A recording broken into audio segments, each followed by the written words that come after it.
आरंभ है PM internship योजना जो कि छात्र छात्री को मिल प्रत्येक मास 5,000 टंका लेखाएं स्कॉलरशिप।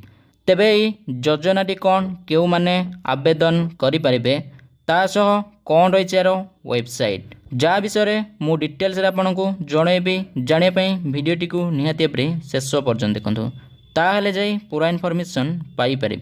आम चैनल को नुआ कर आसते चैनल को सब्सक्राइब करी पाखरे आसुवा बेल आइकन को ऑल उपरे सिलेक्ट कर दिंतु। वर्तमान माननीय प्रधानमंत्री जारी कले आउ एक नुआ योजना जार नाम रही पीएम इंटर्नशिप योजना। तेबे योजना माध्यम कौन सब सुविधा मिल पार जहाँकि सूचना अनुसार जना पड़ी बेरोजगार युवक मानक चाकरी जगाई मोदी सरकार ये इंटर्नशिप योजनार शुभारंभ करिसेंती। अर्थमंत्री निर्मला सीतारमण 2024 एवं 25 आर्थिक वर्ष पर केंद्र बजेट रे पीएम इंटर्नशिप योजना को घोषणा करथिले जेउथिरे कि आसंता 5 वर्ष मध्य प्रायतः 1 कोटी युवक माने उपकृत पाई परिबे।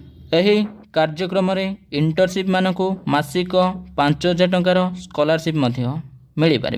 यह सहित 1 वर्ष पर सरकार 6,000 टंका अधिक आर्थिक राशि प्रदान करिवे बोली सूचना रही। तेबे यार वेबसाइट लॉन्च हो सारे जहाँ आपण मैंने विजिट करी पूरा इनफॉरमेशन जानी पारिबे। पीएम इंटर्नशिप पंजीकरण प्रक्रिया आरंभ हो गलानी।